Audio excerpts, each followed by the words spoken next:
Bon, je devais te faire une vidéo, je t'avais promis une vidéo plus rapide et d'enchaîner toutes les semaines. Mais dans la vie, il y a pas mal d'imprévus. J'ai eu beaucoup de problèmes avec le camion. Donc j'ai perdu les clés, je les ai pas retrouvées. Donc ça a été un gros problème parce que j'ai pas le double pour la cabine. Donc j'ai pu bricoler quelque chose pour pouvoir la fermer à clé, mais j'aimerais quand même bien retrouver des barillet. Mais les barillet, c'est compliqué à trouver. Les batteries du camion ont lâché, donc j'ai dû les changer. C'était une grande aventure parce que c'était introuvable ici en Arménie. Enfin, il y en a à la capitale, mais vu que j'étais dans le sud, c'est trois bonnes heures de route. Et dans toutes les villes du sud, il n'y avait aucune batterie. En fait, je pense que c'est parce que la plupart des camions ici, c'est des vieux Kamaz. Et ces camions, c'est des moteurs V8 essence. Donc à mon avis, les batteries sont beaucoup plus petites. Et pour les moteurs diesel comme on a nous, ça marche pas. Parce que des batteries plus petites, il y en avait, mais il n'y avait vraiment pas du tout quelque chose qui pouvait aller sur mon camion. J'ai quand même fini par trouver à Capan, mais je suis resté une semaine sans batterie. Je vais te montrer comment j'ai fait pour démarrer pendant une semaine et pouvoir continuer à utiliser le camion. Parce que peut-être que ça peut te servir. Le prix du coup d'origine c'était des 140 ampères et là j'ai remis des 190, elles sont un peu plus grosses et en fait sur le d'origine t'as cette pièce là qui vient ici pour pouvoir mettre les deux tailles de batterie différentes. Du coup j'ai enlevé cette pièce pour pouvoir mettre les plus grandes. Je préfère avoir des plus grandes comme ça pour les démarrages difficiles, c'est plus facile et puis dans le temps ça durera plus longtemps. Et du coup pour démarrer j'avais installé Scoop Circuit là. Et Scoop Circuit il est relié aux batteries de la cellule et je l'avais installé exprès justement en cas de problème avec les batteries pour pouvoir démarrer sans problème. Je pensais pas que ça allait me servir un jour, mais du coup tu vois ça a été bien utile, donc je regrette pas du tout d'avoir mis Scoop Circuit. C'est pas alors c'est pas hyper bon pour les batteries cellules, mais moi j'ai quasiment 900 ampères de batterie, donc ça tient le choc pour le démarrage du camion, mais c'est du provisoire quoi. J'avais mis ça parce que je me suis dit que si un jour je tombe en panne de batterie dans un lieu qui est pas très accessible, pour juste un coupe-circuit ça aurait été dommage de pas le mettre. Donc voilà, je trouve que c'est quand même pas mal de l'avoir. J'ai pu quand même faire une petite piste, je te montre quelques images là, regarde.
Bon, du coup je viens d'arriver sur le spot, comme tu peux le voir il pleut, il fait froid.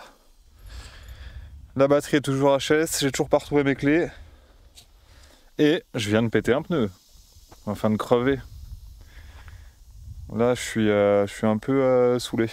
Je vais mettre le cric dessous ce soir là maintenant, je vais caler, mettre le cric pour pouvoir dormir à plat. Parce que là il va se dégonfler jusqu'à plus d'air.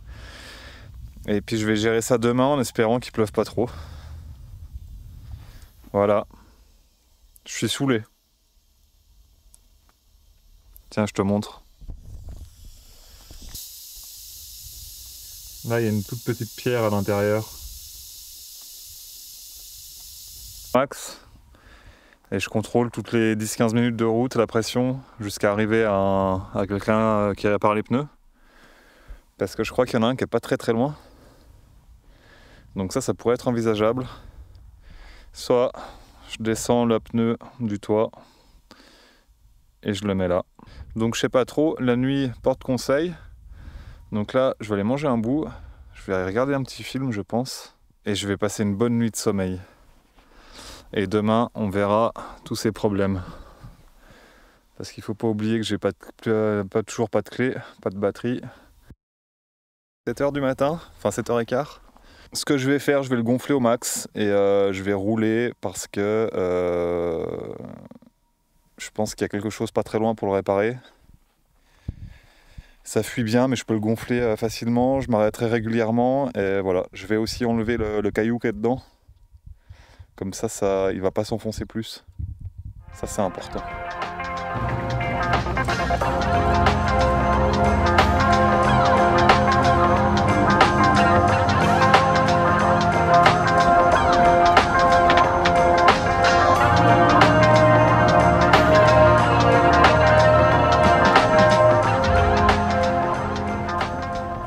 Bon voilà, j'ai trouvé un garage qui va me le réparer. Ils vont le faire tout de suite a priori. Et c'était seulement à 10 minutes de route du spot. Donc c'est plutôt cool. J'espère que ça va aller. Voilà. On va voir ça, je te montre tout ça. Tu vois, il y a quand même une belle coupure. Hein.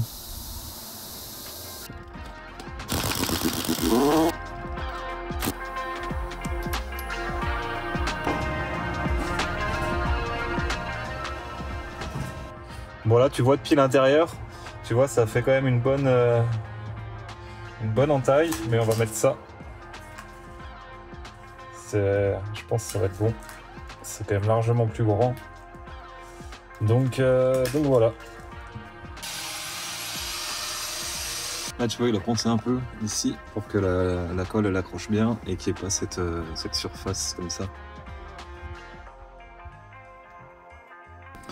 Bon, et ben j'ai pas trop fait attention quand il a remonté la roue et en fait il a monté le verrouillage du cerclage à l'envers. Voilà. Donc je vais redémonter et remettre. Moi ça va, il y a juste le verrouillage qui est. Enfin, je te montre ça. En fait, c'est cette partie-là, elle est à l'envers. Juste celle-ci là. Juste celle-ci. Je vais te montrer comment ça doit être normalement. Là, tu vois la différence? Là, c'est quand même vachement plus... on voit que c'est nickel. Là.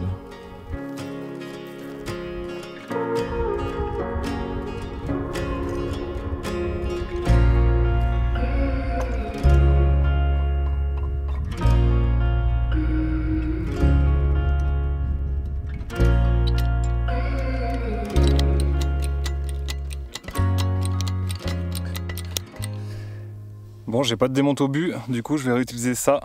Tu sais, je t'avais montré, c'est le dégonfleur de pneus. Ça va vraiment super bien. Donc je vais le dégonfler avec ça.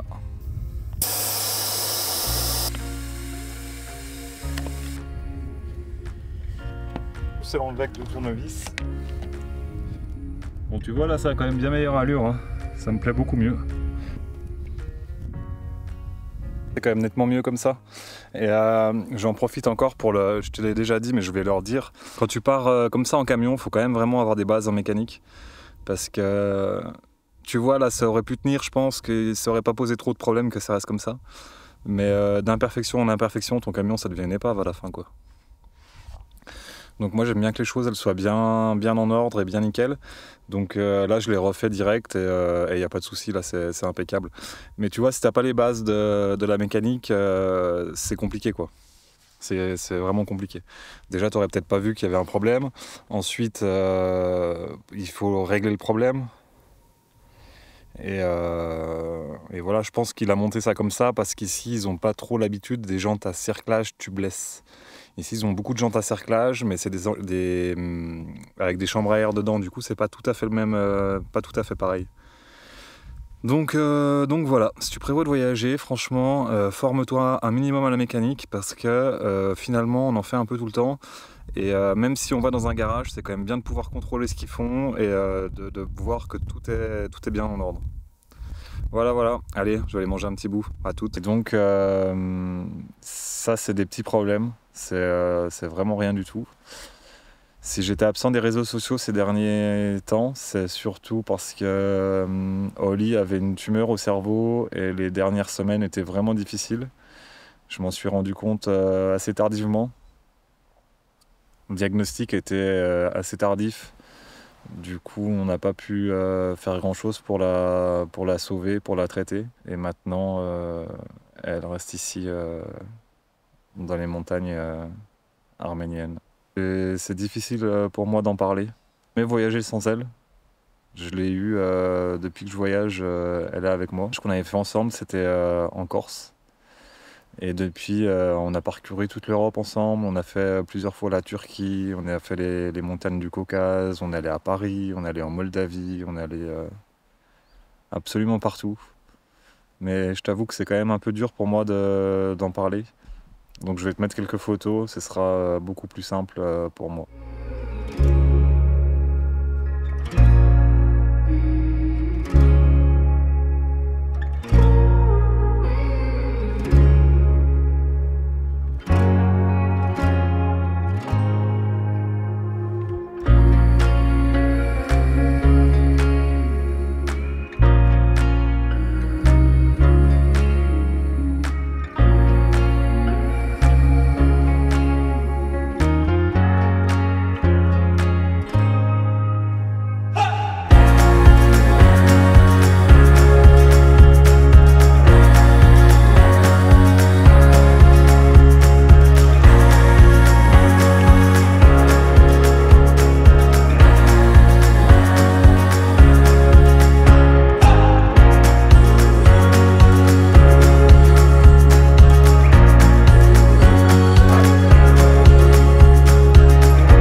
Oli, comment il fait le loup? Ah